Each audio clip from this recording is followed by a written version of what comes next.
কারো বাচ্চা প্রয়োজন পড়ে, আমার এই বাচ্চাটা নিয়ে আমার সাথে যোগাযোগ করতে পারে, বাচ্চাটা নিতে পারে সে। তুমি দত্তক দিতে চাও? আমি দত্তক দিতে চাই, কারণ আমার কোনো ভবিষ্যৎ নাই। আমি দর্শককে বলছি আমার কোনো ভবিষ্যৎ নাই, বাচ্চাটার আমি জীবন নষ্ট বাচ্চাকে করবা কি কেন? করবো?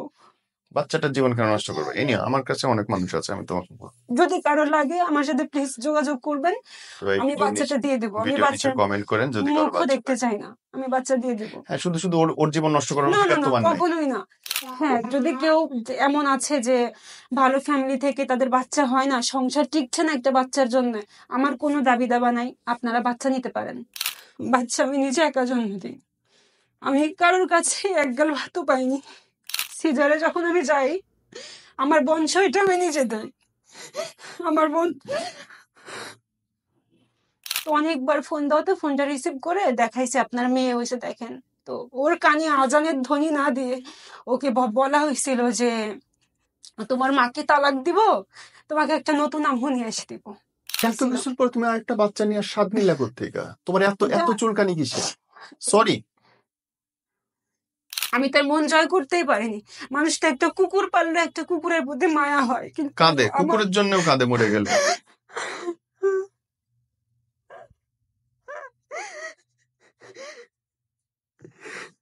আমি অফলাইনে যখন কথা বলছিলাম তোমার সাথে, বোন, you seems like so strong, একটা শক্ত মানুষ, কিন্তু আমার করিডোর দিয়ে তোমার বেবিটা যখন হেঁটে বেড়াচ্ছে, এইটুকু একটা ফুটফুটে পরীর মতো বাচ্চা,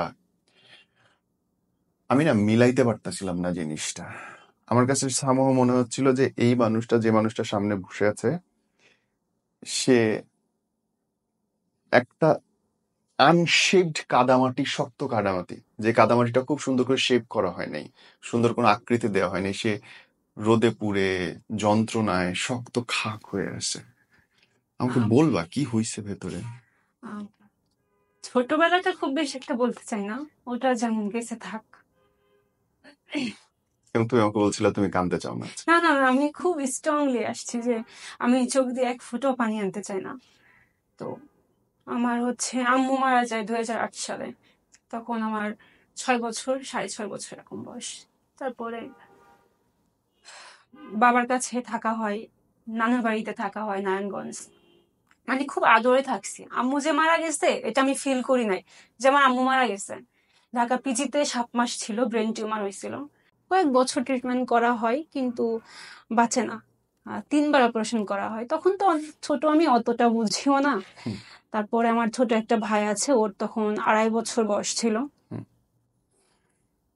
আমরা মানে ঢাকাতে আসা যাওয়া করতাম, আম্মুকে দেখে দেখে যাইতাম, আবার চুয়াডাঙ্গাতে বাড়িতে চলে যাইতাম, বাবা নিয়ে আসতো সাথে করে। তো ছোটবেলাটা খুব ভালোই বলবো, আদরে কাটছে, অনেক ভালোই কাটছে। তারপরে একটু বড় হলাম, স্কুল লাইফ আসলো। তো আমি ছোট থেকেই দেখতে খুব সুন্দর ছিলাম, মানে অনেক সুন্দর ছিলাম, এক কথাতেই সুন্দর ছিলাম। এখনকার অবস্থা তখনকার অবস্থা অনেক পার্থক্য ছিল, এক কথাতেই মানে সুন্দর ছিলাম বলতে সুন্দর ছিলাম। না, তোমার চোখটাও তো খুব ডিফারেন্ট, স্কিন সুন্দর, অনেক সুন্দর ছিলাম, এক কথাতেই সুন্দর ছিলাম, যেটাকে বলা হয় সুন্দর, যার কোনো খুঁত নাই। তো আমার কিছু কিছু চাচিদের মন আমার উপর একটু বিষাক্ত, জানি না কেন। তো আমার বাবাকে বিষাই দিত, আরে মেয়ে তো অনেক সুন্দরী, পালাই যাবে, এই করবে সেই করবে, বিয়ে শাদী দিয়ে দেন, এই করেন সেই করেন, ও তো ভালো হবে না, এই করবে, আর ওর তো নাচ গানের প্রতি আগ্রহ বেশি, ও তো সাজুগুজু পছন্দ করে বেশি, ওর তো শুধু সাজুগুজু ছাড়াও কিছুই বোঝে না। মানে পড়াশোনায় ফাঁকি দিতাম, কিন্তু সাজুগুজু আমার খুবই পছন্দ ছিল। আর আমার বাবাও খুব অ্যালাউ করতো, আমার বাবা ইন্ডিয়াতে ব্যবসা করতো, তো মানে যে কোনো ভালো জিনিসটা আমার জন্য নিয়ে এসে আমাকে পড়াইতো, করতো। তো পাড়া প্রতিবেশী সবাই আমাকে অনেক ভালোবাসতো, আমি সবার সাথে খুব মিশুক, বিশেষ করে মুরব্বী আর বাচ্চাদের আমার বন্ধু ছিল, বয়স্ক লোক আর মহিলারাও আর কি। আর বাচ্চাদের সাথে আমার ফ্রেন্ড সম্পর্ক ছিল ভালো, তাই বলে কোনো ছেলে বা মেয়েদের সাথে আমার খুব বেশি ফ্রেন্ড না না না হয়ে ওঠেনি, কারণ হিংসা করতো আমাকে, কেন আমি জানি না, আমাকে প্রচুর হিংসা করতো, কিন্তু যদি কোনো কিছু লাগতো আমার থেকে নিত, এইটুকুই। তারপর এভাবেই জীবন যাচ্ছে, যাইতে যাইতে আমার বাবা একটা ভুল সিদ্ধান্ত নিয়ে ফেলে, আমার চাচিদের মানুষের কথা শোনায়। যাক, তার নামটা আমি উল্লেখ করতে চাচ্ছি না, তার সাথে পারিবারিক ভাবে একটা সম্পর্ক আমাদের হয়। বাট তখন বয়স কত তোমার? তখন হচ্ছে আমার 12-13 এরকম হবে। 12 বছর হ্যাঁ, বয়সে বিয়ে? 12-13। বিয়ে না, বিয়ে না, বিয়ে না। মানে রিলেশন? হ্যাঁ, রিলেশন বলতে মানে পারিবারিক ভাবে একটা, দ্যাটস ইট, বিয়ে? হচ্ছে না, বিয়েও আমি বলবো না, ওটাকে আমি তো বিয়ে মানবই না, জীবনও না। তো যাই হোক, কাবিন হয়েছিল? ওটা আমি বলতেই চাচ্ছি না, মানে জাস্ট ওকে। একটু সম্পর্ক আসবে লাস্টের দিকে, যেহেতু আমার হাজবেন্ড আমাকে এটা দিয়ে অনেক ব্ল্যাকমেল করে, এজন্য আমি এটা বললাম। অলরাইট। তো তাকে আমি, সে আমার বয়সে অনেক সিনিয়র, আমার বাবারও সে বড়, অনেক সিনিয়র। ওকে। আমি আর সে আকাশ, মানে কি বলবো, অনেক ডিফারেন্স, আমি তাকে কখনোই মানতে পারবো না। তো সেটা যাওয়ার পরে তাদের সাথে আমাদের একটা পারিবারিক সম্পর্ক, এটা আমার বাবার সাথে অনেক ঝগড়া, ফ্যামিলিতে অনেক কিছু হয়, হওয়ার পরে সেটা গেল, মানে অল্পতে ছেড়ে দিলাম, সেটা চলে গেল। মানে আমি এটা থেকে বের হয়ে আসলাম, এর জন্য আমার বাবার সাথে আমার অনেক রাগ। মানে ওই বয়সে ওই সময় আমি এত বড় একটা কাজ, আমি নিজে পদক্ষেপ নিয়ে আমি বের হয়ে আসলাম যে আমি এই সম্পর্কে জড়াতে চাই না। হ্যাঁ ঠিক আছে, তারা কোটিপতি, তারা ভালো, সব দিক থেকে হ্যাঁ, সেটা তার ব্যক্তিগত ব্যাপার। আমি একজন মেয়ে, আমাকে তার ভালো লাগতেই পারে, কিন্তু আমার তো তাকে ভালো লাগে না, সে যত সুন্দরী হোক না কেন আর যত টাকাই তার থাকুক না কেন। তারপরে নেক্সট ডে তার বউ বাচ্চা সবই আছে, আমি থেমে গেলাম, বউ বাচ্চা সবই আছে। তো এখন সেটা বাদ দিলাম, বাদ দেওয়ার পরে এখন আমার বাবা মারা গেল, তার বউ বাচ্চাও আছে, হ্যাঁ, মানে পরবর্তীতে তার বউ বাচ্চা সবকিছু এগুলো আছে। এবার বাবা মারা গেল 15 সালে।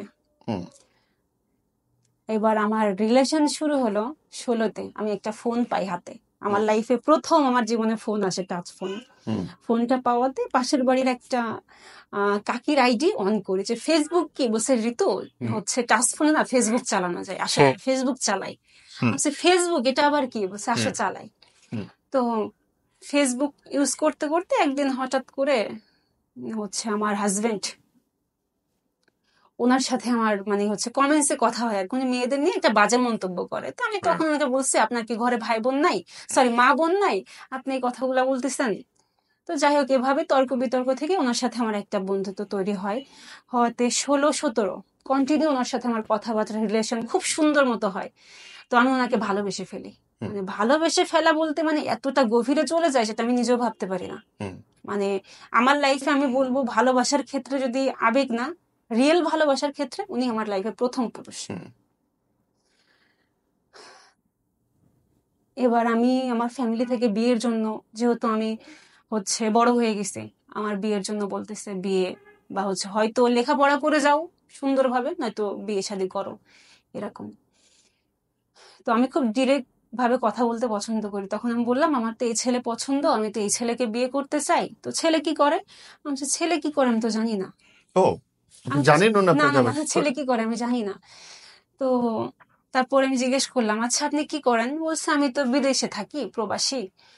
মানে সে কোথায় থাকে সেটাও জানেন না? না, আমি জানি না। আপনি মানুষ, আমি জানি, এই ছেলের জন্য পাগল হয়ে গেলেন, তাকে বিয়ে করবেন? হ্যাঁ, আমি তাকে বিয়ে করবো বলতে মানে আমার বাবা মারা যাওয়ার পরে আমি আবার হচ্ছে মানে আমার ভিতরে যে গ্যাপটা তৈরি হয়ে গেছে তাকে দিয়ে আমি পূরণ করে ফেলছি। আমি সারা জীবন শুনছি জানেন যে সকল সুন্দরী মেয়েরা গাধী হয়। হ্যাঁ, তো তার শুধু আমি এইটুকুই জানি, তার ভাই বোন আছে, তার 2টা ভাগিনা আছে, কিন্তু সে কি করে, একটা ছেলেকে আমি বিয়ে করবো, সে কই থাকে আমি জানি না, সে কি করে আমি জানি না, তার ফ্যামিলিতে কেমন অবস্থা কিচ্ছু জানি না। আবার তোমার সাথে ফেসবুকে কথা হয়েছে, আমি তোমার ভালোবেসে বিয়ে করে আলাবো না। তারপরে হচ্ছে আমি তার ফেসবুকে যাই, ফেসবুকে যে তার হচ্ছে স্ট্যাটাস গুলো দেখি যে কি করে না করে, দেখি তো। তারপর ওনাকে জিজ্ঞেস করলাম যে আপনি কি করেন? তো বলছে আমি তো এখন কিছু করি না, আমি তো ইটালিতে আসছি, আমি এরকম ভবিষ্যতে করবো। তো আমি ইটালি, এটা কোন দিকে? আমি ইটালি সম্পর্কে জানতাম না, এটা কি মানে। তো ওই আমাকে ভিডিও কলে ওই হচ্ছে ওই দেশের এগুলা দেখাইতো, আমি দেখতাম ছোট ছোট পোশাক পরা, তো আমার খুব বেশি একটা ভালো লাগতো না। তো তারপরে আমি ওকে যেহেতু লাভ করি, ওর ভিতরে তো আমি হচ্ছে ইসলামিক জিনিসগুলো দেখতাম, হ্যাঁ, যে ও তো মুসলিম, ও তো ভালো, ওর ভিতরে তো তারা উলঙ্গ হলে হবে কি, ও তো ভালো, ও তো খারাপ না। আর প্রবাসীদের আমি সম্মান রেখেই কথা বলছি, প্লিজ কেউ মাইন্ড করবেন না। আমি প্রবাসীদেরকে খুব বেশি একটা ভালো চোখে নিতাম না, কারণ তারপরে কিছু কিছু জিনিস দেখার পরে ভালো চোখে নিতাম না, এই কারণে প্রবাসীর বউরা অনেক কষ্ট করে দেখছি, এই জন্য আমি ভালো চোখে নিতাম না। তো যখন দেখলাম আমার ভালোবাসার মানুষটা প্রবাসী, তখন আমি আমার ভিতর থেকে ওই জিনিসটা উঠাই ফেলি, উঠাই আমি তাকে আমার ভিতরে বসাই যে ঠিক আছে ও তো প্রবাসী, তবে আমাকে ধৈর্য ধরতে হবে অনেক বিষয়ে। তো 16-17 কন্টিনিউ আমাদের রিলেশন খুব ভালো মতো যায়। আমি আমার ফ্যামিলিকে বলি যে তোমরা বিয়ে শাদী নিয়ে কোনো চিন্তা আমাকে প্যারা দিও না, আমি এই ছেলেকে বিয়ে করব। হুম এরপর যাক, আমার ভাই চাচা এ সবাই বললো যে এই ছেলে ভালো হবে না। প্রথমত ভালো হবে না, কুমিল্লার মানুষ, আমি সবাইকে সম্মান রেখে কথা বলছি, আমি কাউকে মিন করে বলছি না। মানে কি বলবো, বলছে এই ছেলে ভালো হবে না, কুমিল্লার মানুষ, ফার্স্ট কুমিল্লার মানুষ, দ্বিতীয়ত এই ছেলে হচ্ছে প্রবাসী, হুম তৃতীয়ত এই ছেলের কোনো কিছু ঠিক নাই, এ ছেলে কখনোই ভালো হবে না। তো আমি তখন বললাম ভালো হবে না কেন, ওর হুম কথাবার্তা সবকিছু বিশ্বস্ত, অনেক ভালো, আমাকে সম্মান করে, ভালোবাসে, আমাকে ভালো রাখে, কিন্তু আমি কখনো তার থেকে একটা পয়সাও নেইনি। ফ্লাক্সি লোডের যে আছে না টাকা, ওই 16-17 ওই সময় আপনার এত অ্যাভেলেবেল ওয়াইফাই ছিল না হুম আমাদের এলাকাতে। হুম আমাদের এলাকায় ছিলই না ওয়াইফাই। হুম তো কি করতে হতো, আপনার হচ্ছে 1 জিবি নেট 450 টাকা। হুম 1 জিবি নেট দিয়ে আমি আধা ঘন্টা কথা বলতাম। আমার প্রতি মাসে খরচ হইতো 7 থেকে 9 হাজার টাকা আমার খরচ হতো শুধু নেটে, আমি তার সাথে কথা বলতাম। এবার বলবে এই টাকাগুলা কোথায় পাই, বাবা নাই। হুম তো আমার নানি আমাকে অনেক দিত, হুম আমার যেহেতু আমার মা ছিল না, মানে প্রত্যেকটা আবদার আমার পূরণ করতো আমার নানি, আমার বাবাও করতো অনেক। হুম আর ফ্যামিলির লোকজন তো ছিলই। হুম তো যাই হোক, কখনো ব্যালেন্স নিয়ে সমস্যা ছিল না, এটা আগেই বললাম। তো আমি কখনো তার কাছে চাই নাই। তো তার কাজ ছিল না, সে প্রথম যেহেতু ইটালিতে ঢুকছে, সে যে পানিপথে ঢুকছে ভাই আমি জানতাম না, আমি বের পরে শুনছি সে পানিপথে ঢুকছে। পানিপথে ঢুকছে। হ্যাঁ, আমি জানতাম না। হায় হায়। এখন মানুষ বলবে যে হচ্ছে এই মেয়ে লোভে বিয়ে করছে। আমি ইটালি সম্পর্কেও জানতাম না, সে যে পানিপথে ঢুকছে, পানিপথে যে মানুষ ইটালি যায় এটাও আমি জানতাম না। সে ইটালি গেছে, ইটালি কোন দেশ, ব্যাস এইটুকুই শেষ। তো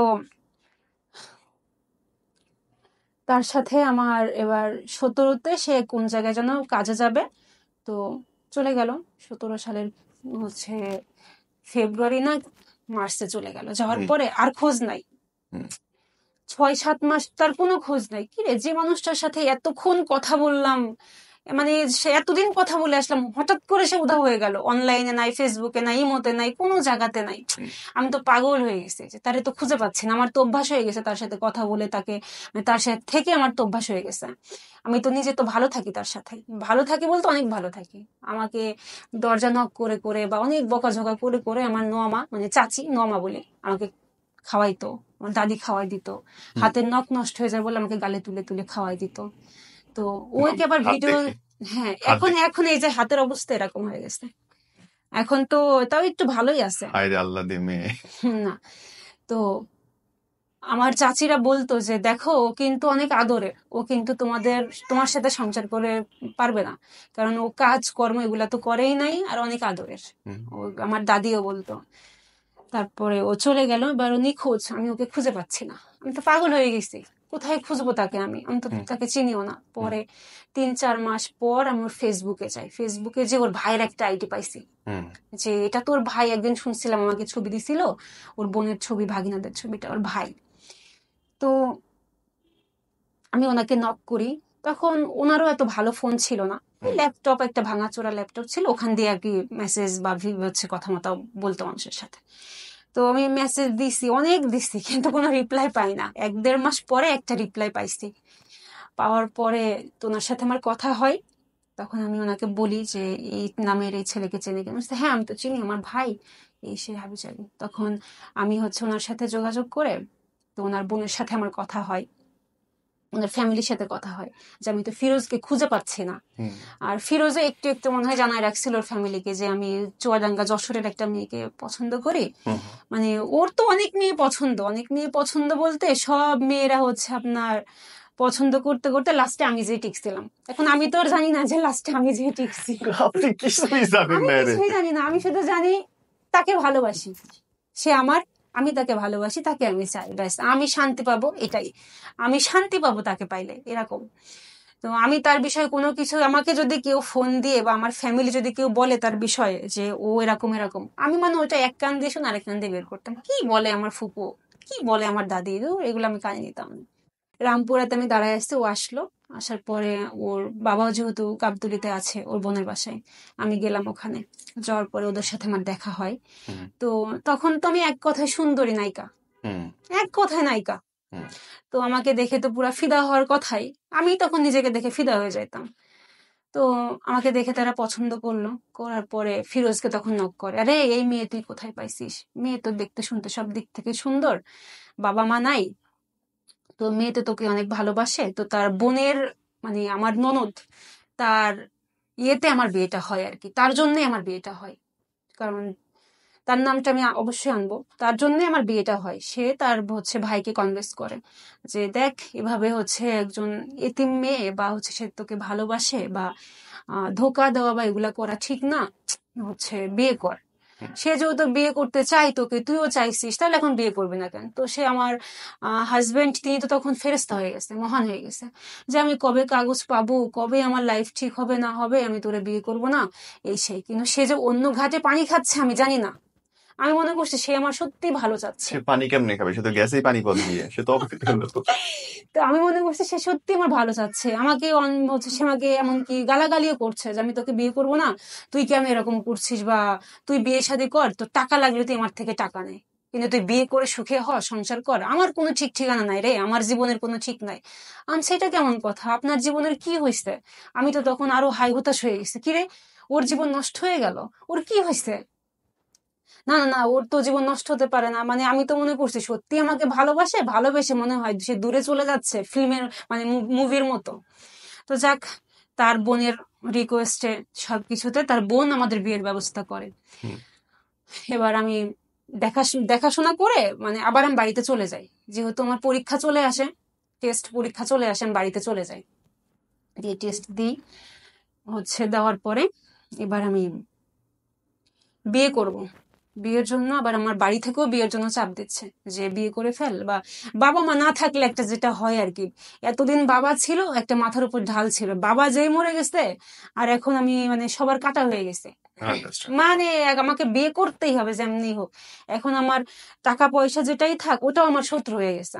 আন্ডারস্ট্যান্ড। এখন বিয়ে করে ফেললে তো আমি খরচ করলে ওটা তো মানুষ তো আঙুল তুলবে না যে আমি হুম টাকাটা হুম কোথা থেকে পাচ্ছি, হুম কিভাবে হুম পাচ্ছি। তখন বিয়েটা আমার জন্য খুবই জরুরি ছিল ওই সময়, যে অনেক প্রয়োজন। এখন আমি নিজে চাকরিও করি না, হুম কিন্তু বিয়েটা তোমার ভালো মানুষকে করতে হবে, যেমন তেমন তাকে করলে তো হবে না। হুম, আমার লাইফটাও তো বুঝতে হতো যে আমার একদম বাবা মা নাই, আবার লাইফে একটা ক্রাইসিস। তো সঠিক। এই এই তুলনায় আমাকে একটা ভালো ছেলেকে বিয়ে করতে হতো, আমার ফ্যামিলি সবসময় এটাই চাইছে যে তোকে ভালো জায়গায় বিয়ে করতে হবে, জীবনে হচ্ছে তোকে দাঁড়াতে হবে। হুম যেহেতু বাবা মা নাই, হচ্ছে যে তুই যাতে এমন কোনো কাজ করিস না যাতে পড়ে যাস, তোকে উঠে দাঁড়াতে হবে। হুম বিশেষ করে আমার ফুপুরা এই কথাটা খুব বেশি বলতো। এবার আমি আবার ঢাকায় চলে আসলাম, টেস্ট দিয়ে ঢাকায় চলে আসলাম আমার কাকার বাসায়। এসে ঢাকায় এসে আমার কাকিকে বললাম, অনেক রাজি করলাম, অনেকভাবে বললাম যে রিকোয়েস্ট করে, তো থাক ঠিক আছে, বিয়ে যেহেতু সে করবে। আমার কাকা খুব সরল মনের মানুষ। তো আমার কাকা আমার দাদার বাসায় আসে, আমার ফুপুরা দাদারা কেউ রাজি নাই বিয়েতে, হুম কুমিল্লার মানুষ তো বিয়ে দিবে না।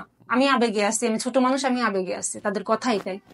তো আমার কাকা তখন তাদেরকে রাজি করালো যে না, ছেলের পরিবার যেমনই হোক, ছেলে তো ভালো, মেয়ে খাবে হচ্ছে স্বামী দিয়ে, মেয়ে তো ননদ ভাসুর দিয়ে খাবে না, শ্বশুর দিয়ে খাবে না, হুম। খাবে স্বামী দিয়ে। আমিও জানেন আগে এটা বিশ্বাস করতাম, হ্যাঁ, কিন্তু এখন মনে হয় যে না। না না না না, এটা কখনোই না।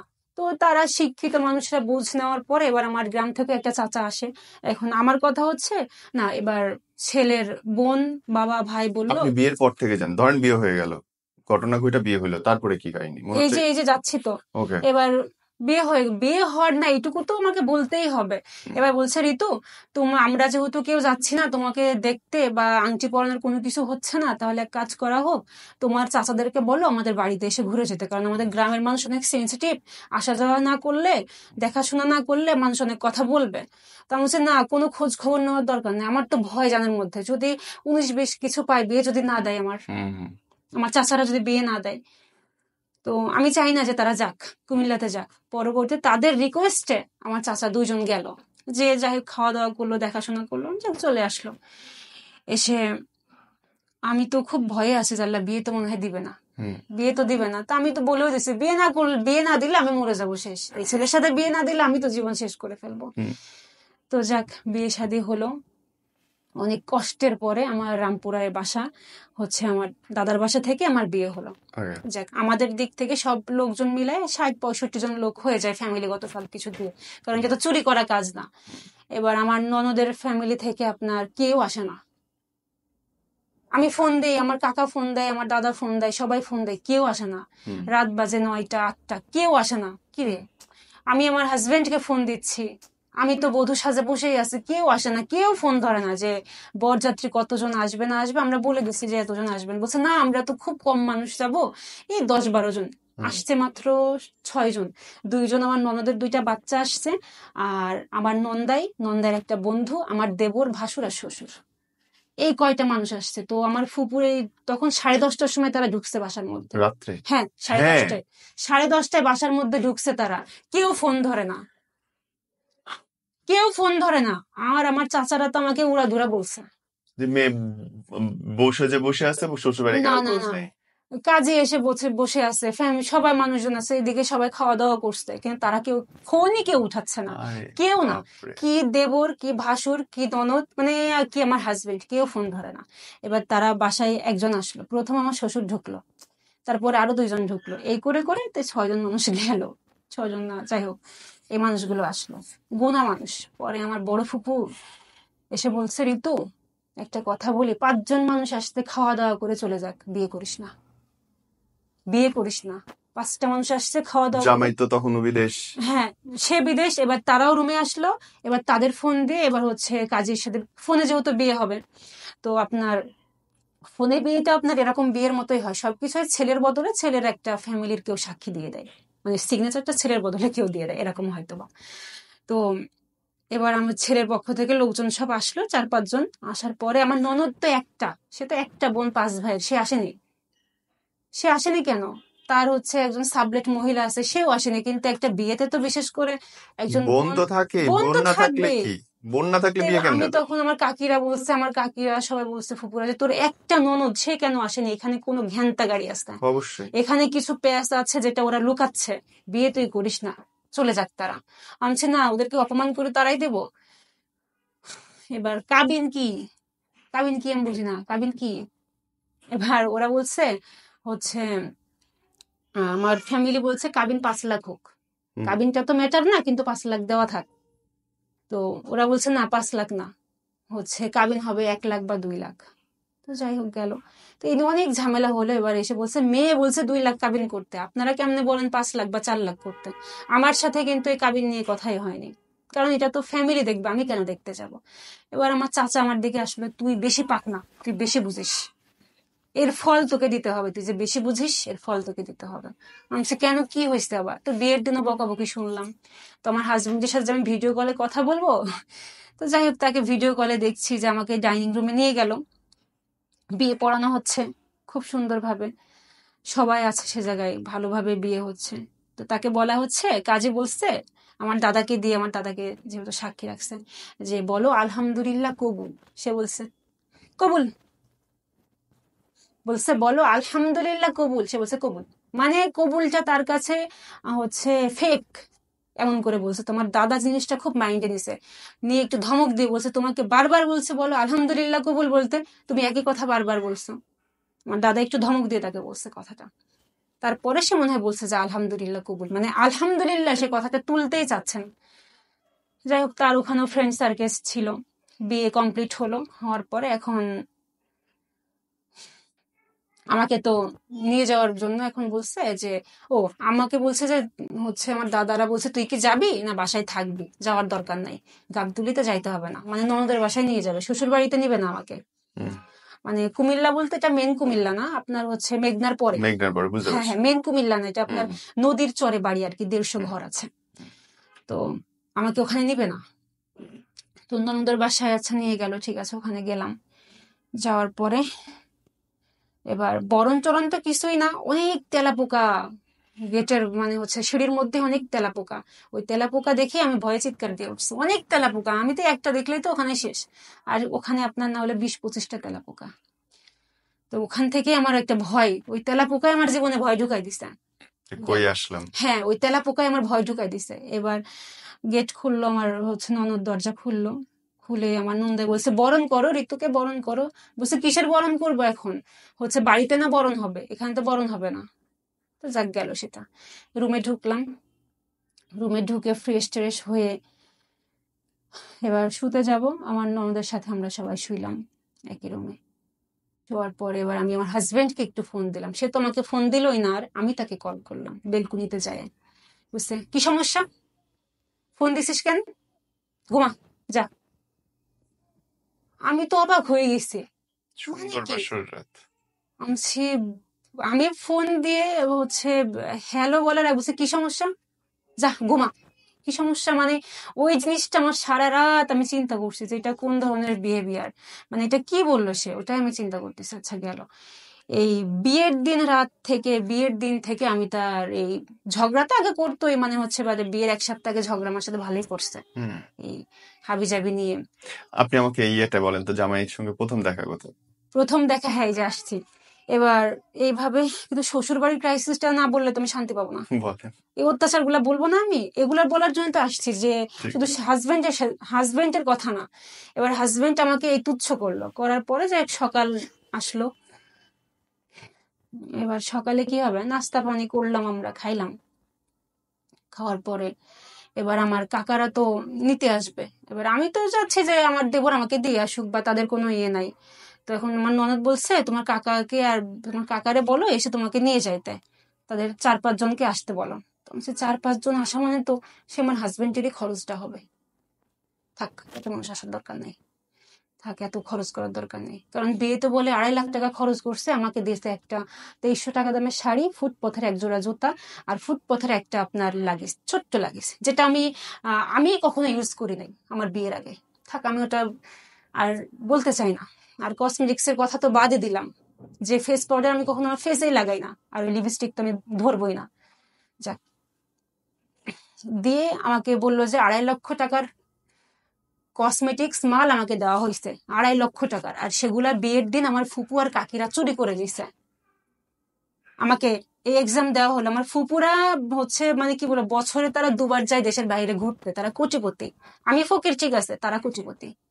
আর তারা চুরি করছে, আমার ফুপুরা চুরি করছে, আমার কাকি চুরি করছে এই বিয়ের মাল। আমার তো সাজ আগেই কমপ্লিট, ওটাতে হাতই দেয়নি তারা। আমি নাক ফুটাইছি পরে, নাক ফুলে পড়ছি পরে, যেহেতু নথ পড়ছিলাম ওই দিন, নাক ফুলের আমার প্রয়োজনই ছিল না। আর ইমিটেশনের নাক ফুল দিছে, আমি তো নিতেই পারি নাই। ওদের ওদের স্বর্ণকারই বলছে যেটা ইমিটেশন নাক ফুল, ওদের স্বর্ণকার ওদের সামনেই ফেলে দিছে এটা। বলছে এই নাক ফুল আপনার 18,000 না কত হাজার টাকা দিয়ে কিনছে নাকফুল। আচ্ছা গেল, নাকফুলটা আমার ফেক ছিল, আর আমার ফুপুরা সব মাল সামানা সব চুরি করে নিছে। তো যাক গেল, আমার হাজবেন্ড গালাগালি দিচ্ছে, আমার ফুপুরা চোর, আমার কাকি চোর, আমি চোর, বাটপার। এই বিয়ের দিন থেকে শুরু হয়েছে। এবার আমার আপু বলছে, এবার আমার কাকি বলছে তোমার কাকিরও আসতে বলো। আমার কাকার কাকি যাবে আমাকে আনতে 2 দিন পরে। তো আমার কাকি যেহেতু জ্ঞানী মানুষ, সে বলছে আচ্ছা তোমার ঋতু তোমার ননদের কাছে দাও, জিজ্ঞেস করে কিভাবে আমরা নিয়ে যাব, মাছ পান কি কি লাগে না লাগে আমরা কিভাবে নিব, কারণ ওরা তো কুমিল্লার মানুষ, ওদের খুব নিয়ম আমরা যতদূর জানি। এবার ফোন দিল, আমার আব্বু ননদের সাথে কথা বলছে, আমার কাকি বলছে হ্যাঁ বলেন কি কি আমরা নিব। বলছে না না না, আমার বাসায় যেমন মেহমান আসে আপনারা ওরকম আসেন, কিচ্ছু নেওয়া লাগবে না, আপনারা যা করার কুমিল্লায় যেয়ে করবেন, গ্রামের মানুষ দেখবে, আমাদের গ্রামের সম্মান বাড়বে। আমার বাসায় তো সেরকম কোনো কিছু নাই। ঠিক আছে, তারা ফল মিষ্টি জুস চিপস তার বাচ্চারা আছে যেমন আসে সেরকম তারা নিয়ে আসছে। সন্ধ্যাবেলা তারা আসছে, আসার পরে সন্ধ্যাবেলা আমরা কখনো জানি না যে সন্ধ্যাবেলা মানুষ ভাত দেয়, সন্ধ্যাবেলা ভাত দেয় এটা আমরা জানতাম না। এবার মাগরিবের আজানো দিচ্ছে, আমার কাকিরাও বাসায় ঢুকছে, আমার ননদ আর তাদের সামনে যায়নি, আমার কাকার সামনেও যায়নি, কাকির সামনেও যায়নি। সাবলেট একটা মহিলা থাকে পাশে, ওই রুমে বসে ভাইয়ের সাথে মেসেজ করছে যে তোর চাচা শ্বশুর আসছে, 4 কেজি না 2 কেজি মিষ্টি আনছে, এই ফল আনছে, এই আনছে, আমি পুরা বিল্ডিং এ দেবো, কাকে কি করব। সেটা তুমি আমাকে আলাদা করে বলতে যে ঋতু এই মিষ্টি এই ফলে তো হবে না, আরো বেশি লাগবে, তাহলে আমি টাকা দিয়ে দিতাম, না তো আমি কিনে দিয়ে আসতাম। এটা কিন্তু সিক্রেট বেশি করে ফেলছে। এবার আমার কাকিদের সামনে আমার ননদ যায় না, আমার কাকি ওটা বুঝতেই পারেনি যে আমার ননদের ভিতরে পেঁয়াজ ঢুকে আছে। তো সোজা মানুষ তো, আমার কাকা আরো সোজা, বোঝে না, আমিও বুঝি না। এবার বলছে হচ্ছে আমি তো নতুন মানুষ, নাস্তা পানিও দিতে পারছি না। বলছে যাও যাও যাও, তোমার কাকারে বাদ দিয়া লাও। সরি, আমি ওই ভাষাটা ইউজ করে ফেললাম। আমি বলছি ভাত এখন? আমার কাকা তো ডাইট করে, যেহেতু তার সমস্যা, আমার কাকিও ডাইট করে, এখন তো ভাত খাবে না আমি জানি। আমি তো ওই যে ফল মিষ্টি তো হাত দিতে পারছি না। তো পরে সাবলেট হয়ে ভাবি আছে, বলছে যে হচ্ছে, বলছে আগে ভাত দিয়ে দেন। তো মাগরিবের আজানও দিচ্ছে, আমি কি করব, ভাত দিলাম। তো আমার কাকা বলছে এখন কি ভাত খায় মানুষ? তো আমি চোখ টিপে দিলাম আর কি, আমি ইশারা করে দিলাম যে কথা বললাম না, খান। আমি ইশারা করে দিলাম কথা বলেন না, খান। তো ওই প্রথম আপনার বাপের বাড়ির লোক আপনার? হ্যাঁ, ওই প্রথম। ওই হায়, যে আমার কাকা গেছে, আমার খুব বাপ ভালো মামা, আমার জিনিস। কাকা বলতে আমার বাবা গেছে, সেই প্রথম গেছে। বাহ, যাতে আমি চোখ ইশারা করে দিলাম, কাকা কথা বলেন না, আপনি খান, এই মাগরিবের সময় ভাত খেতে হবে। আজানও দিচ্ছে, তারাও ঢুকছে, আজানও শেষ, তারা ভাত খাচ্ছে। তো ছোট ছোট হচ্ছে 4টা চিংড়ি মাছ রান্না করছে, আর মুরগির মাংস, আর পোলাও, আর 3টা ডিম। যেহেতু তারা 3জন, সাথে আলিফ আছে আমার আহ চাস্তো ভাই আর কি। তো 3টা ডিম, ব্যাস তাদেরকে দিচ্ছে। আমি খাওয়াচ্ছে, আমি খাবার দাবার নিয়ে যেয়ে দিচ্ছি। তো পরবর্তীতে ওই যে সাবলেট ওই ভাবিটা আছে, বলছে ওদের খাওয়া শেষে দেখেন কিছু ফল মিষ্টি দিয়ে আসেন। তারা ফল মিষ্টি কিছুই খাবে না এগুলা। তে ওই খাওয়া দাওয়া শেষ করে আমরা তখনই রওনা দিছি, এশারের আগে আমরা বের হয়ে গেছি। কিন্তু আমার ননদ তাদের সামনেও গেল না, কথাও বললো না। পরে আমার কাকি রাস্তায় এসে জিজ্ঞেস করছে, ঋতু কোনো সমস্যা? তোমার ননদ যে কথাবার্তা বললো না। আমার কাছে মনে হয় শরীরটা খারাপ, এই জন্য আমি লুকাই নিলাম বিষয়টা। এবার আমি বাসায় ঢুকে, আমার অ্যালার্জির সমস্যা। তো আমি আমার হাজবেন্ড আমাকে কল করে, ভিডিও কল। তো আমি হচ্ছে ভিডিও কল না, অডিও কল করে। তো আমি যেহেতু বেসিনে মুখ ধুচ্ছি, আমার হাতে ফেস ওয়াশ লেগে আছে, তো আমি একটা আঙুল মুছে বেসিনের উপর ফোনটা রেখে লাউড স্পিকারে দিছি, দিয়ে আমাকে ফোন দিয়ে বলছে, গালিগুলা কি উচ্চারণ করব? করেন। যে হচ্ছে, মানে আমার উচ্চারণ করতে লজ্জা লাগছে, সামনে করব। তো বলছে তোদের কি কোনো কমন সেন্স নাই, ফকির বাচ্চা, বাচ্চা, বাচ্চা, তোর কাকা আর তোর কাকি একজনের বাসায় কেমনে 1 কেজি মিষ্টি নিয়ে যায়? কিন্তু আমার কাকি আর কাকা তো 1 কেজি মিষ্টি নিয়ে যায়নি। আমি যে ফোনটা কাটবো, যে আমার কাকি পাশে হিসাব খুলতেছে, আমি ফোনটা কাটার আগে আমার কাকি শুনে ফেলছে, কান তো পাতলা, কাকি শুনে ফেলছে। দিয়ে বলছে আচ্ছা, আছে আমার হাজবেন্ডের নাম ধরে বলছে, ও তোমাকে কি বললো, কমন সেন্স কি বললো? আমি বলছি, না কাকি কিছু না। বলছে না তুমি লুকাবা না, তোমাকে বলতেই হবে। কিন্তু আমার কাকি খুবই রান্না টান্না পছন্দ করছিল, যাই হোক অনেক সুনাম করতেছিল আমার ননদের, যে রান্না অনেক সুন্দর করছে। এসে মানে সামনে যে আসি না, ওটা তারা ধরেনি, প্যাস নাই তো ভিতরে। তো আমি তখন স্বীকার করছি যে কাকি তোমরা যে মিষ্টি নিয়ে গেছো, 3 কেজি মিষ্টি নিছো, ফল নিছো, এই জুস টুস নিছো, এগুলো তোমার ননদের পছন্দ হয়নি। তারা তো 8 কেজি মিষ্টির আশায় ছিল। বলছে তুমি আগে বলবা না? আর তুমি কেন, তোমার ননদকে তো আমি সকালে ফোন দিলাম, দুপুরেও ফোন দিলাম, যে কি কি নিয়ম আছে বলেন, আমরা নিয়ে যাব। তোমার ননদ বললো যেমন আসে আপনারা তেমন আসেন, এখানে অপরাধটা কোথায়? তো এখন আমি আমার কাকার কাছেও কালার হয়ে গেলাম, কাকির কাছেও হলাম, শ্বশুর বাড়িতেও হলাম, স্বামীর কাছেও গালি শুনছি। এবার আমার কাকা তো সারা রাত ঘুমায় না, সকাল ভোরবেলা জগিং করতে উঠে আপনার 4 কেজি না 6 কেজি মিষ্টি কিনে আমার ভাসুরের হাতে দিয়ে আসে, যে ভাই আপনি, সরি হচ্ছে বেয়াই, আপনি একটু নিচে নামেন, আর একটু কথা আছে। তো আমার ভাসুর তখন নিচে নামে, ভাসুরের হাতে দিয়ে আসে। এই মিষ্টিও নাকি পচা, পরে রিভিউ দেয় এই মিষ্টিও পচা। হ্যাঁ, পরে আবার রিভিউ দিছে যে আরে হচ্ছে গালাগালি করে যে এই মিষ্টিও পচা। আচ্ছা গেল সেটা পচা মিষ্টি। তো ননদের বাসায় কয়দিন থাকলাম, থাকার পরে হচ্ছে এবার জামাই আসলো কয় বছর পরে বিয়ের? আমার তো নেপালে দেখা হয়। আপনি তো হচ্ছে মানে আমার তো আসল জিনিসগুলাই তো আমার, আমি কি করবো এখন, আমি তো বলে শেষ করতে পারবো না। নেপালে দেখা? নেপালে দেখা হয়, নেপালে যাওয়াতে এবার আমার শ্বশুর বাড়ি থেকে কি বলবো, আপনি তো সময় দিচ্ছেন না। বলেন। এবার শ্বশুর বাড়ি থেকে আমার হচ্ছে, যাই হোক ননদের বাসাতেও ছ্যাঁকা খাইলাম, দেখা খাইলাম, মাইর খাইলাম, ঝগড়া হইলো, বেরোয় আসলাম, সবই গেল। তারপরে আমি খারাপ বউ, আমি আমার ননদকে খুব অত্যাচার করি, অনেক মারধর করি, আমি আমার ননদকে অত্যাচার করে মারধর করি, গালাগালি করি তার বাসায় থেকে। আমি করি এই জিনিসটা। এবার সেখান থেকে চলে আসলাম, আসার পরে বাড়িতে আসলাম, এসে কিছুই না আছি। এবার কুমিল্লাতে গেলাম, আমার শ্বশুর নিয়ে গেল। নিয়ে যাওয়ার পরে, কুমিল্লাতে যাওয়ার পরে এবার আমার হাজবেন্ডের মনে হলো যে আমার সাথে তার দেখা করা উচিত। সবাই বলছে তোর বউ তো অনেক সুন্দর, এই সে হাবিজাবি, যাই হোক তার মনে হলো যে মনে হয় এবার একটু এর একটা গুতা দেওয়া উচিত, একটু দেখা করা উচিত এর সাথে। এবার সে কি করলো, সে নেপালে আসবে, যেহেতু সে বাংলাদেশে ঢুকতে পারবে না, সে হচ্ছে ইন্ডিয়া তো ঢুকতে পারছে না, সো নেপালে সে আসতে পারবে, অন্যান্য দেশে যাইতে পারবে। এবার নেপালে সে যাবে, ঠিক আছে, ভালো কথা, আমার তো পাসপোর্ট নেই, আমার তো পাসপোর্ট করতে হবে। এবার কি করলো, অল ফ্যামিলি সবার পাসপোর্ট করে ফেললো, ফ্যামিলি সবার পাসপোর্ট করলো। এবার ফ্যামিলি সবার পাসপোর্ট করার পরে এটা কিন্তু সহজভাবে পাসপোর্টটা ছিল না, এই পাসপোর্টটা কিন্তু সহজ ছিল না, প্রচুর গালাগালি, ঝই ঝগড়া, মানে কুটনামি, আমার উপরে যে পরিমাণ প্রেশার টর্চার আসছে। আমার কতটা সৌভাগ্য যে আমি আমার স্বামীর সাথে নেপালে যাব দেখা করতে। সর্বনাশ, এখন তো পারে না তারা আমার খুন্তি গরম করে আমার জায়গায় জায়গায় স্যাক দিয়ে দিতে, কিন্তু খুন্তি গরম করে স্যাক না দিলেও তারা আমার প্রত্যেকটা অঙ্গে স্যাক দিয়ে দিছে। এবার আমার হাজবেন্ডকে আমি টেক্সট করে যে আপনি দেখেন নেপালে আসবেন, ভালো কথা গোপন রাখেন, চুপচাপ থাকেন, আপনি গভীর হন, এত পাতলা হয়েন না। মানে আমার সাথে সে যাই করে আগে লিক করে। আমার বউরে তো আজকে এটা বলছি, আমার বউরে তো আজকে এটা করছি, আমার বউরে তো এটা, মানে শারীরিক হোক আর যেটাই হোক, আগে সে লিক করে দেয়। মানে আমাদের ভিতরে যে একটা প্রাইভেট সম্পর্ক হয় না, স্বামী স্ত্রীর সম্পর্কটা আঠালো, এরকম না, আমাদের সম্পর্কটা ছাড়। তো আমাদের ভিতরে কোনো মায়া মহব্বত জিনিসটা নাই। তো সে আসবে নেপালে, আমি জানি না, আমি শুনতেছি আমার যার কাছ থেকে, মানুষের কাছ থেকে, যারে তোমার স্বামী বলে নেপালে আসবে, আমি বলছি, নেপালে আসবে অমুক, আমি তো জানি না। আমি ফোন দিলাম, আপনি নেপালে আসবেন নাকি? এই তোরে কে বলছে, বাচ্চা বাচ্চা, তোরে কে বলছে আমি নেপালে আসবো? আমি কেন নেপালে আসতে যাব? আমারে বলে না। আচ্ছা গেল। তো আছে না স্বামী স্ত্রীর একটা জিনিস, মেয়ে হচ্ছে সুন্দর করে বোঝাপড়া করে তারপরে সে একটা কাজ করবে না, ওরকম কোনো কিছু না। তার ভাই বোনের সাথে কথাবার্তা বলে সে যা মন চায় তাই করছে, সমস্যা নাই। এবার পাসপোর্ট হলো আপনার 2.5 মাসে পাসপোর্ট হলো। ফেব্রুয়ারিতে পাসপোর্ট করলাম, আমাদের ফ্যামিলি সবাই, শ্বশুর বাড়ির সবাই পাসপোর্ট করলাম। ফেব্রুয়ারি, মার্চ, এপ্রিলের শেষে, এপ্রিলের মাঝামাঝিতে আমরা পাসপোর্ট পাই। এবার এক একজনের পাসপোর্ট করতে 30,000 থেকে 35,000 করে খরচ হয়েছে। মানে আমার হাজবেন্ডের কাছে হিসাব দেওয়া হলো, তো আর তাও 2.5 মাস সময় নিছে।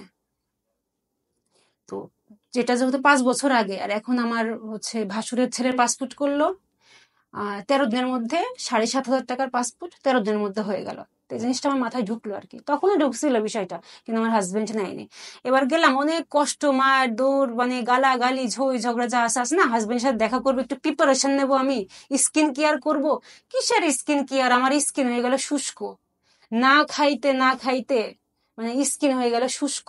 আর ফেসিয়াল, কিসের পার্লার, কিসের কোন কিছু।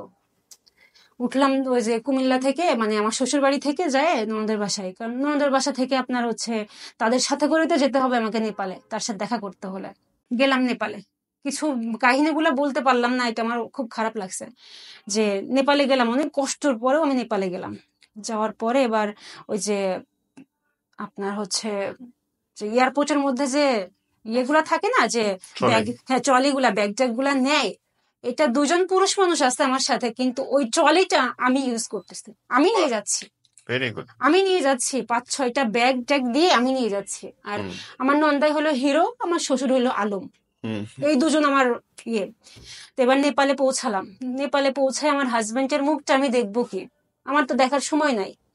আমার হাজবেন্ড আছে তাদের আপ্যায়ন নিয়ে, আমিও আছে তাদের আপ্যায়ন নিয়ে, হাটবোর্ডের ঘর, এবার অনেক খরচও গেছে, যাই হোক। তো এখন তাদের আদর আপ্যায়ন করতেছি, হানিমুন তো আর করতে যায় নাই, তাদের আপ্যায়ন করতে গেছি, তাদের যত্ন করতেছি, তাদের খাওয়া দাওয়া, রান্না বাড়া, সবকিছু করতেছি। কয়দিন ছিলেন এখানে? 18 দিন ছিলাম, 18 দিন না 19 দিন ছিলাম। তো 18-19 দিনের মধ্যে আমার হাজবেন্ড সাথে হোটেলে ওখানে, হ্যাঁ, ফেস টু ফেস মনে হয় 2-1 দিন মনে হয় কথাবার্তা দেখা হতো, 2-1 দিন বা 3 দিন এরকম। তো সে তার বাবার সাথে সবসময় বসে থাকতো, আর রুমের মধ্যে এসে মাজা সাট করতো সব সময়।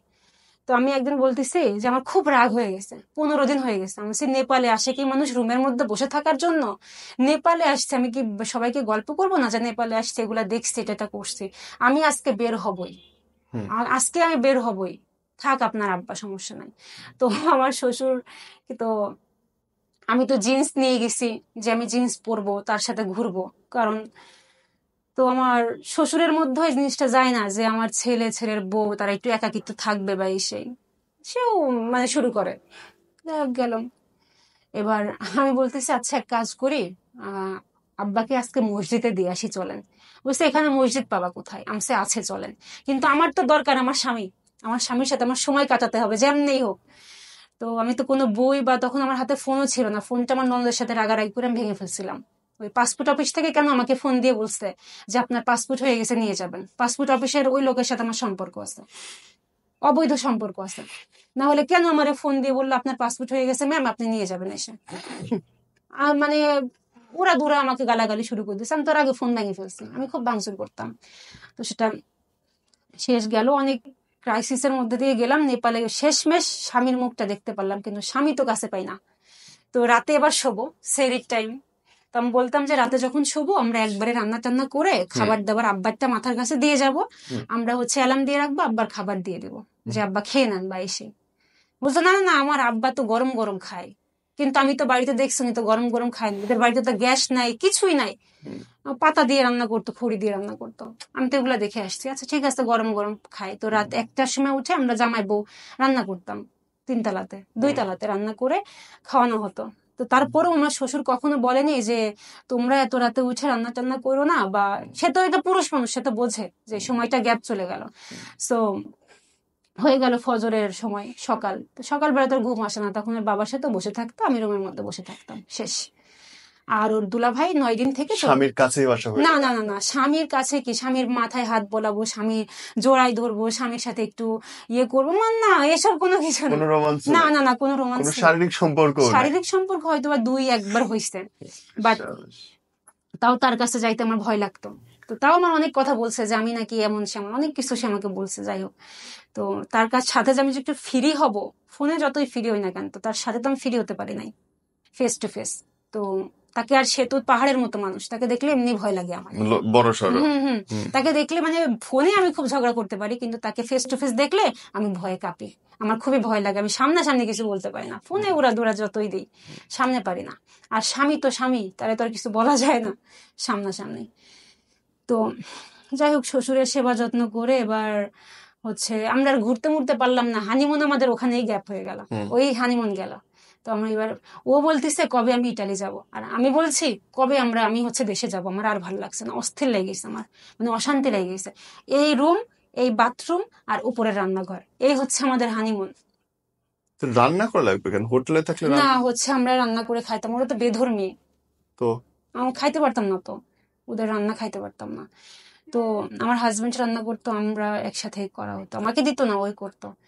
তো এবার দেশে চলে আসলাম, দেশে চলে আসার পরে এবার শ্বশুর বাড়িতে গেলাম আবার ফিরে শ্বশুরের সাথে। এবার অনেক অত্যাচার, আমি খারাপ, আমি আমার যাকে চাল মেপে মেপে দিই, ভাত রান্না করতে দেই না। আমার ভাসুর একজন একজন 14 বছর বেকার বসে থাকে, আমি তার সম্পর্কে কোনো বিষয় আমি জানি না, সে 14 বছর বসে থাকে কি 100 বছর বসে আছে আমি জানি না। তো তাদের সংসার কিভাবে চলে না চলে শুধু বিয়ের পরে এটুকুই জানছি যে আমার হাজবেন্ড সংসারটা চালায়, এটুকুই জানছি, ব্যাস, যে আমার হাজবেন্ড হচ্ছে ইনকাম করে ভালো, সংসার সেই দেখে। কিন্তু আমার তো বাবা মা নাই যে আমি তাদেরকে দিব, বা আমার বাপ ভাই বোন কেউ নাই যে আমি তাদেরকে দিব, আমার ভাইয়ের সাথে খুব বেশি সম্পর্ক আমার ভালো না যে আমি তাদেরকে দিব। তো তাদের একই কথা, আমি হিংসা করি, আমি কাউকে দেখতে পারি না, আমি ঝগড়া করি, আমার ননদকে মারধর করি, আমি কাউকে সম্মান করি না, কাউকে সম্মান করি না। আমি মানে সম্মান কি জিনিস সেটা আমি বুঝি না, আমি কাউকে করি না।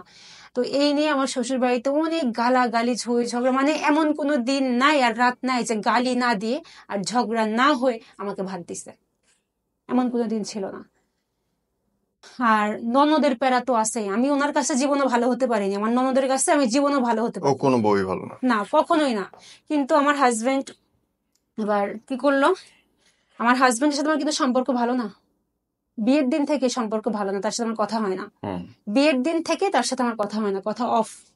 আমি তার কাছে, আমি তার ফ্যামিলিকে অত্যাচার করি, তার ফ্যামিলিকে সম্মান করি না, আমি কাউকে ভাত দেই না। এখন কি আপনার হাজবেন্ড বিদেশে না দেশে? হ্যাঁ বিদেশে। আমি তো কাউকে, তার তারপরে ফ্যামিলিকে, কি আর দেখা হয়েছে তার হাজবেন্ড? হ্যাঁ হ্যাঁ, এই যে দেখা না হলে এগুলা কিভাবে আসলো, 5 মাস একটা পেটের মধ্যে আছে এখনো, 5 মাস একটা পেটের মধ্যে এখনো আছে। আমার চোখ দেখে বুঝতে পারছেন না, আমার আপনি ফিটনেস দেখে। প্রেগনেন্ট এখন? হ্যাঁ আমি প্রেগনেন্ট, 5 মাস, এই 17 তারিখে 5 মাস আমার পূর্ণ হবে। তো এইটুকু একটা বেবি, আবার আপনার হ্যাঁ বাচ্চা, হাজবেন্ডের সঙ্গে সম্পর্ক ভালো না, আপনার নিজের কোনো ইনকাম না, আমার নাই, কোনো ইনকাম সোর্স কিছুই নাই, বা আমার নিজের বাড়ি গাড়ি কোনো কিছুই না, যে আছে না আমার। মানে হাও আপনি না, এত এত, আমি সরি ফর মাই ল্যাঙ্গুয়েজ, আপনি এতটা বেকুল্লা কেমনে? আমি বলতে পারবো না, মানে আমার হাজবেন্ডই সবকিছু আমার কাছে।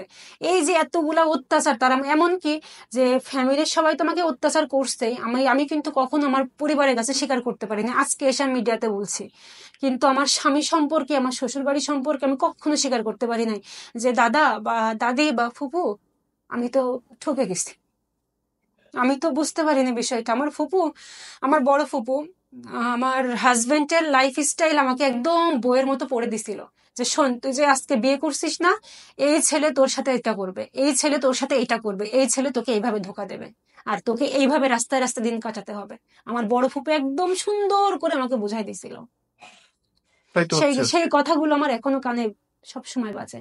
এই মানে যে এই লোকটা আপনার সঙ্গে কোনো রকমের দায়িত্ব নেয় না, না, না, তার না, সংসারের প্রতি তার কোনো দায় নাই। না, শুধু তার কথাই হলো তার বিয়ে বিয়ে করছে সে তার বাপ ভাইয়ের জন্য।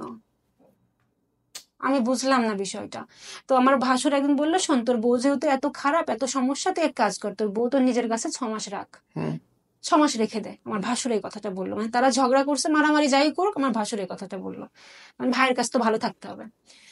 আর আমার সাথে তার কোনো কথা হয় না। হ্যাঁ, তুই আমার বোনরে দেখতে পারোস না, তুই আমার বোনরে এই করস না, তোর মায়ের দি, তোর মায়েরে এই করি, মানে আমার মরা মাকে সে হাজার লাখো বার করছে, কালকে রাতেও করছে, আমার মরা মাকে বিয়ে করছে, মানে কি বলবো, যার যার চেহারায় আমার মনে পড়ে না।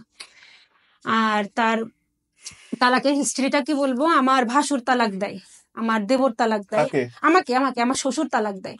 তোরে, আপনার শ্বশুর হ্যাঁ, আপনাকে হ্যাঁ, তালাক? হ্যাঁ, হ্যাঁ, আমাকে তালাক দিয়ে দিচ্ছে, বলছে তো তোরে তালাক দিয়ে দিমু, তো তোরে রাখতাম না, তো বিয়ের দিন থেকে শুরু হয়েছে তালাকের পর্ব। আর আমার স্বামী তো সবসময় বলে তোরে তালাক দিমু, তালাক দিমু, কালকে রাতেও বলছে তোরে তালাক দিমু, তোরে রাখতাম না, তো তোরে কেডা রাখছে, বাচ্চা মা, তোর মা, তোর মা করমু। মানে তার আমি হচ্ছে এখন ওই যে ভয়েস গুলা যদি আমি রেকর্ড গুলা শোনাইতে পারতাম তোমার শান্তি লাগতো, আমার ও মুখস্থ হয়ে গেছে। মাই গড! এবার অপরাধ আমার, আমার স্বামী আমার জন্য খারাপ হয়ে গেছে। কি করলো, এবার আমি অত্যাচার সব বাদ দিলাম, আমি তার হচ্ছে ফ্যামিলিকে অত্যাচার করি, মারধর করি, গালাগালি করি, মানে আমি একটা মানুষ, আমি তাদেরকে গালাগালি করি, মারধর করি। আমি একজন, তাও আজও পর্যন্ত এই 6 বছরে আমার ফ্যামিলির কেউ যায়নি বিচার নিয়ে, কিন্তু তারা 6-7 জন মিলে আমাদের বাসায় আসতে বিচার দিতে, যে আপনাদের মেয়ে তো এগুলো এগুলো করে, এগুলো এগুলো বলে, এই করে। তখন বলছে যে হচ্ছে আপনার আমাদের, কাছে ফোন রেকর্ডিং আছে গালাগালির? অবশ্যই। তারপর হচ্ছে আমাকে, আই উইশ আমি শুনাইতে পারতাম মানুষকে।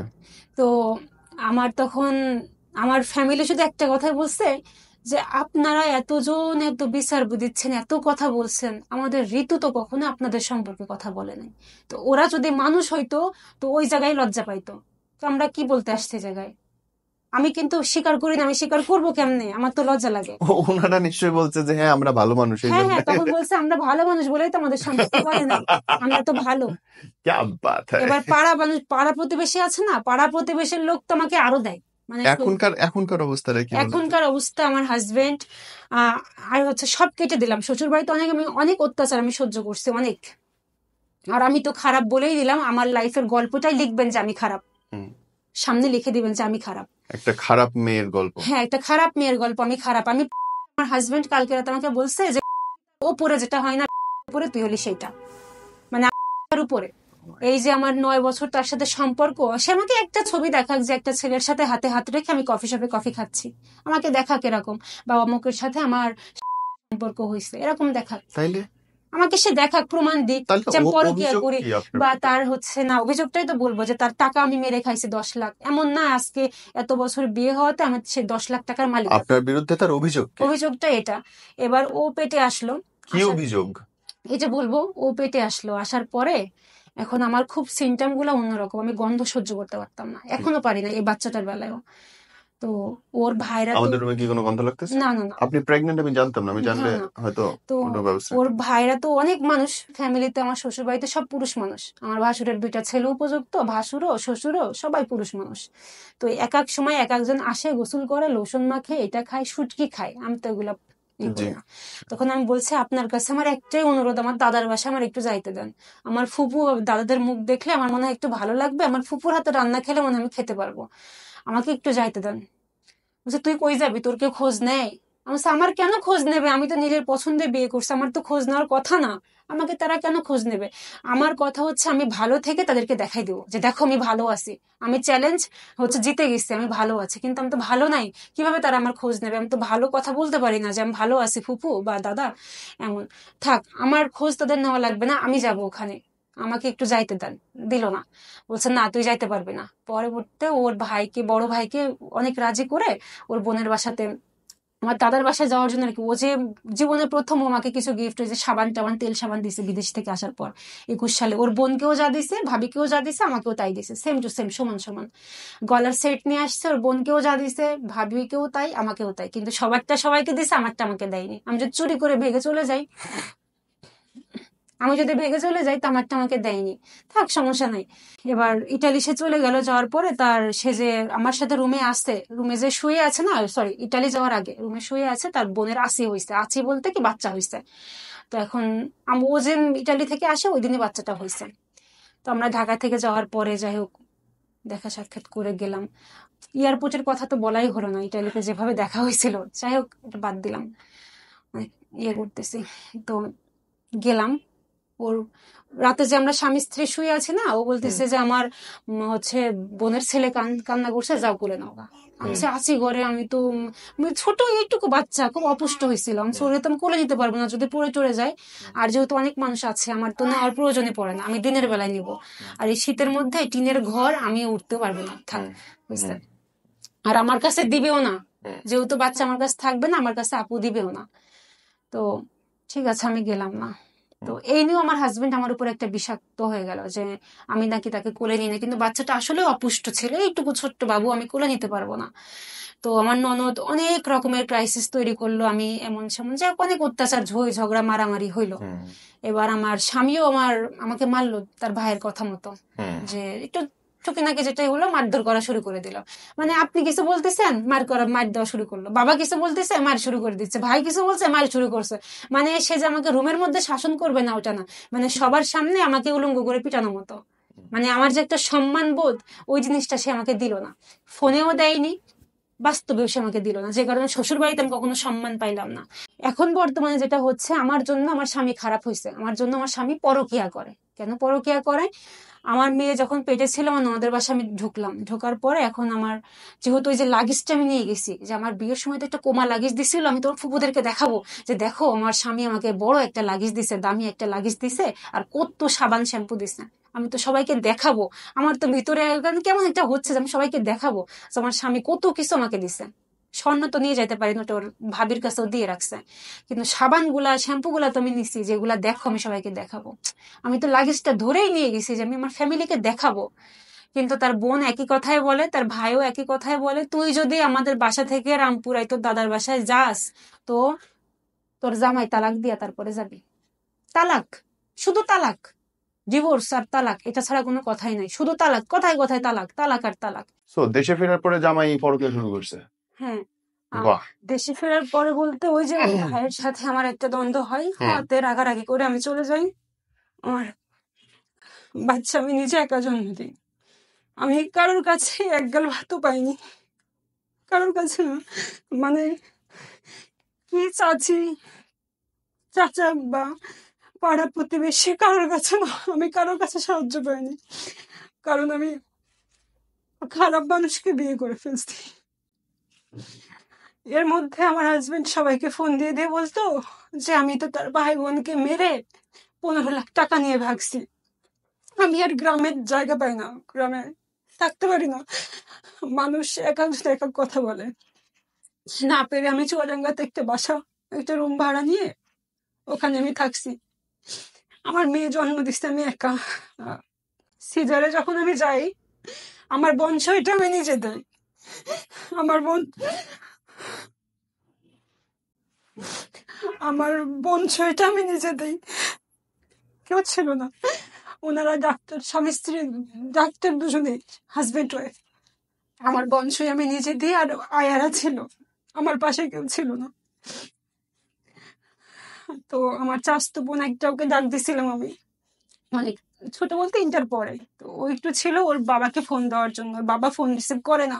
তো অনেকবার ফোন দেওয়াতে ফোনটা রিসিভ করে দেখাইছে আপনার মেয়ে হয়েছে দেখেন।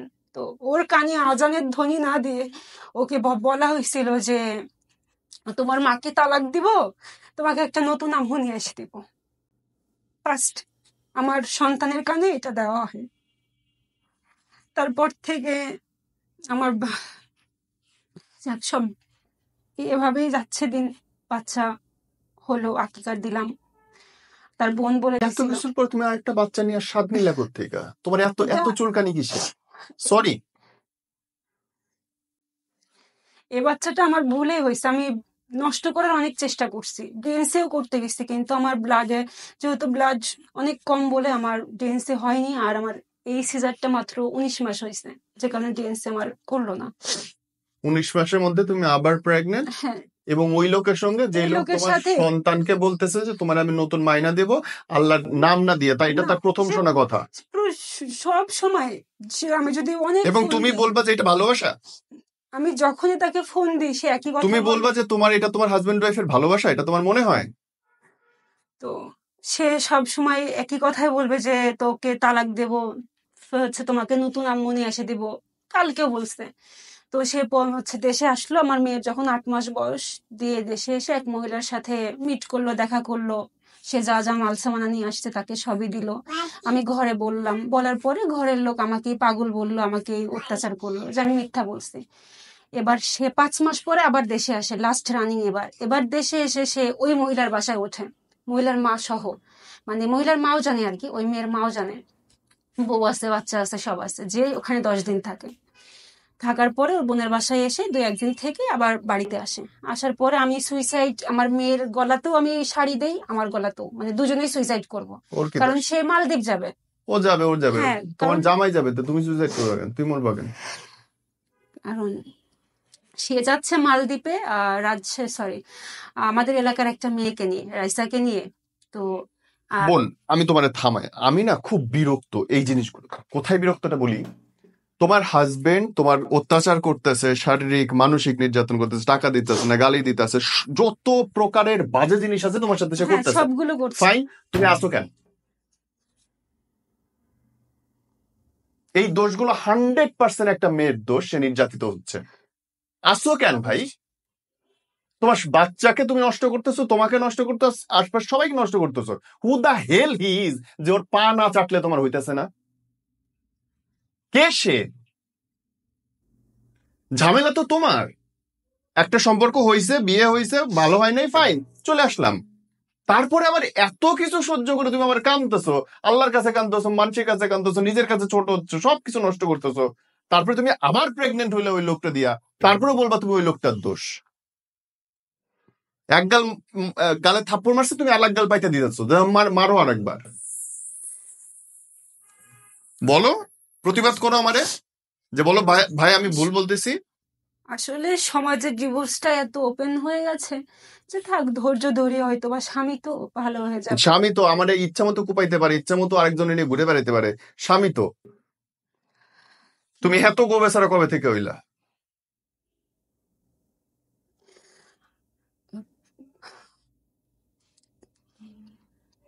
যাক, আমি মনে করছিলাম যে সে ফ্যামিলির দিক থেকে বউ নিয়ে ঘুরতে, কেন সব দিক মনে থেকে করছিলা?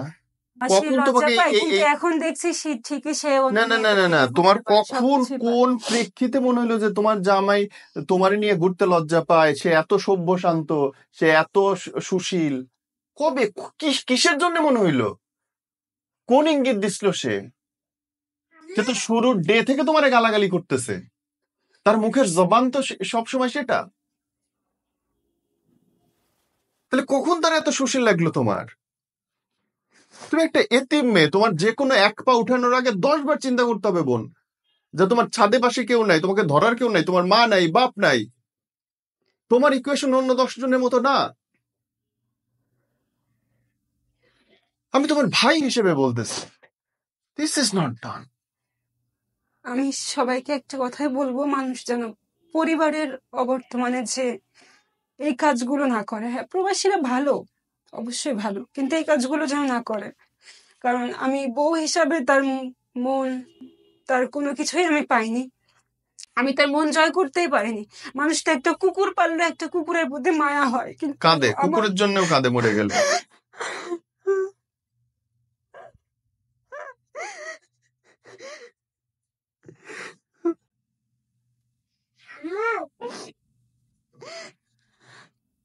কিন্তু আমার জন্য তাদের তাদের কারো মায়া আমার দরকার ছিল না। আমার স্বামী ঠিক থাকতো, আমার স্বামী অত্যাচারটা কম করতো।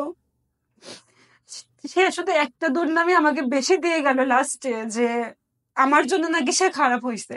তা আমি তো খারাপ হতে পারলাম না। এনিও ব্রাদার, থ্যাংক ইউ। আল্লাহ তোমার ভালো করুক, তোমার জামাইকেও আল্লাহ ভালো করুক, তাকে ভালো রাখুক, আল্লাহ ভালো রাখুক। অবশ্যই ভালো সে ভালো রাখুক। থাকবে, দেখো সে সে ভালো, ভালো থাকবে। অবশ্যই সে ভালো আছে, সে ভালো থাকুক, সমস্যা নাই। তবে একটাই অনুরোধ, আমি ভিডিওর মাধ্যমে একটা কথা বলতে চাই, বলো। তাকেও বলি, আমার বাচ্চার সামনে বা আমার বাচ্চার সামনে সব সময় বা যে কোনো ক্ষেত্রে যাতে না বলা হয় যে তোকে তালাক দেবো, তালাক দেবো, তালাক দেবো। কারণ আমার বাচ্চা এগুলাই শিখবে, আমার বাচ্চা এগুলাই শিখবে, কারণ সে তো বোঝে না। আমি জানি না তোমার বিয়ে টিকবে কিনা বোন, কিন্তু না না, আমার বিয়ে টিকবে না। কিভাবে টিকবে? সে আমাকে সবসময় হুমকি দেয় যে আমি বিয়ে করব, বিয়ে করব, তোকে তালাক দেবো, তালাক দেবো। আর আমার পেটে যে বাচ্চাটা, এটা আমি অনেকবার চেষ্টা করছি নষ্ট করে ফেলার, এটা হয়নি। যে এটা আল্লাহর ইশারা। যদি কারো বাচ্চা প্রয়োজন পড়ে, আমার এই বাচ্চাটা নিয়ে আমার সাথে যোগাযোগ করতে পারে, বাচ্চাটা নিতে পারে সে। তুমি দত্তক দিতে চাও আমি তাকে। দত্তক দিতে চাই, কারণ আমার কোনো ভবিষ্যৎ নাই। আমি দর্শককে বলছি, আমার কোনো ভবিষ্যৎ নাই। বাচ্চাটার আমি জীবন নষ্ট বাচ্চাকে করবা কি কেন? করবো? বাচ্চাটার জীবন কেন নষ্ট করবে? এই নিয়ে আমার কাছে অনেক মানুষ আছে, আমি তোমাকে বলবো। যদি কারো লাগে আমার সাথে প্লিজ যোগাযোগ করবেন, আমি বাচ্চাটা দিয়ে দেবো। আমি ভিডিও নিচে বাচ্চার কমেন্ট করেন যদি কারো মুখ বাচ্চা দেখতে থাকে। চাই না, আমি বাচ্চা দিয়ে দেবো। হ্যাঁ, শুধু শুধু ওর জীবন নষ্ট করার না না অধিকার না, তোমার নাই। কখনোই না। আমার যদি এই বাচ্চাটা দেওয়ার তোমার হাত থাকতো, ওর বাপ বেঁচে দেবে ওরে কবে? আমার স্বামী বেঁচে থেকে মারা গেছে, সঠিক, আমার স্বামী বেঁচে থেকে মারা গেছে। সঠিক। আমার কথায় যদি কেউ কষ্ট পেয়ে থাকেন বা রাগ নিয়ে থাকেন, আমি ক্ষমা চাচ্ছি সবার কাছে। তবে ভুল করার আগে বারবার চিন্তা করবেন, বারবার। আর এই সমস্ত ছেলেদেরকে তো কখনোই বিয়ে করবেন না, কখনোই না। তুমি যারা নিতে চায়, বাচ্চা নিতে চায়, তাদের জন্য যদি বলতে চাও বলো। হ্যাঁ, যদি কেউ এমন আছে যে ভালো ফ্যামিলি থেকে তাদের বাচ্চা হয় না, সংসার টিকছে না একটা বাচ্চার জন্য, আমার কোনো দাবি দাবা নাই, আপনারা বাচ্চা নিতে পারেন, কোনো সমস্যা নেই। আমার সাথে যোগাযোগ করে আপনারা বর্তমানে আমার পেটে যে বাচ্চাটা, এই বাচ্চাটা আপনারা নিয়ে নিতে পারেন। আর আমার বলে তো কিছু নাই, আমি মেয়েটাকে রাখবো। সব তো উপর আল্লাহর। আমার পেটের বাচ্চাটা আপনারা নিতে পারেন, তবুও সংসার মানুষের টিকে থাক।